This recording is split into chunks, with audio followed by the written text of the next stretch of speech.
Once again, thanks to my good friend Philip Ruiz, we were able to get a little bit more of the 16mm film from the Oasis project processed.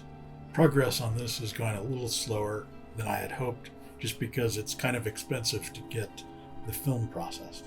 But we do have enough at this point to assemble the opening scene of the film. And in this opening scene, you're introduced to the character Oasis, who is played by Jennifer Verissimo Triplett, who was also in The Danger Element, playing the same character, Oasis. I'm not talking about Elemis. Obviously, Oasis was filmed and also takes place much, much earlier than The Danger Element. In this scene, you see the character of Dr. Westhaven, who's mentioned briefly in The Danger Element. I don't think I need to remind you what happened to Dr. Westhaven. And some orderlies, one of whom is played by me, trying to force Oasis to take some medication. It's very interesting to be able to put a whole scene of the film together and actually see it play from beginning to end, especially after 23 years of sitting undeveloped in a box in a drawer somewhere. The premise of the film is that Oasis is sort of an inmate or a patient in this mental institution. And she's going to be visited by a student of psychology by the name of Rebel Khans. I always hated ordinary names in my work. That's why you have such weird names like Jitney and Enki and Billiard, Elemis. Rebel Khans is coming to the institution to interview Oasis as part of some kind of thesis. Rebel Khans is played by my old friend Ural Padilla. We were able to get a little bit of footage of him processed too, and it's looking really great, even though he looks like very young. Just putting together the opening scene and part of the next scene, it's very apparent that one of the big challenges of the project is going to be just figuring out what everyone was saying. We shot this film using a 16mm Bolex that would crank up, had a spring, and then it would run for a minute, I think. And it was very noisy. So it was pointless to record audio on the set. It's been so long, it's been over 2 decades. I don't have a full copy of the script, and I can't find any audio reference. So we just have this footage where the characters are saying things, and we have some vague recollection of what they were saying. Now, it's not totally unusual for me to loop all of the dialogue in either a whole film or many of the scenes. In fact, Danger Element, most of the scenes had looped dialogue.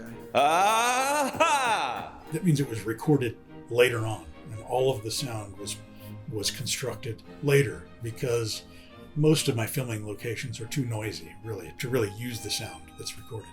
The difference here, though, is that on a film like Danger Element, I still had audio reference. Even if the sound wasn't usable, I could hear what the person was saying and how they were saying it. We could use it for reference when we recorded the actor later. One thing that is helping is that we did shoot a version of this script on video. It's very crude looking and has very bad audio. It's kind of rehearsal for the film. I have some reference as to what the characters might be saying. Another problem, we rewrote the script after we shot that sort of rehearsal run through that we shot on video. After 23 years, we never expected to actually process this footage and try to make the film. So they're just little unexpected barriers, that we have to overcome. Another of which is that all of the actors live in different countries now. So when we do get down to recording the actors, I may have to travel, or it may involve maybe hiring someone to record dialogue remotely, which is totally possible. I mean, I work remotely for Warner Brothers. It's not out of the question. So these are little obstacles that we were running into.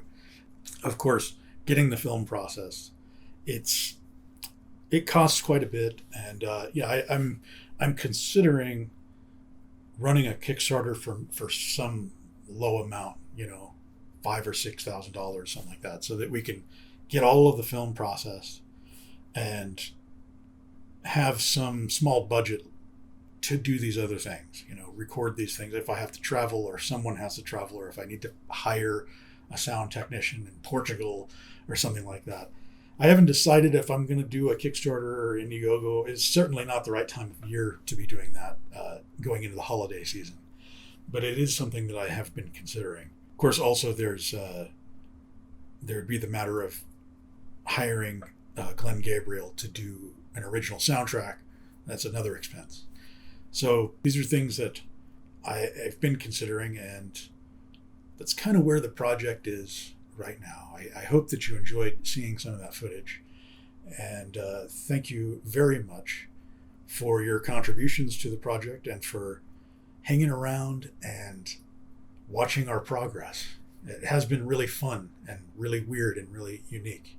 It's a different kind of experience, and I'm really enjoying it. I hope you are too.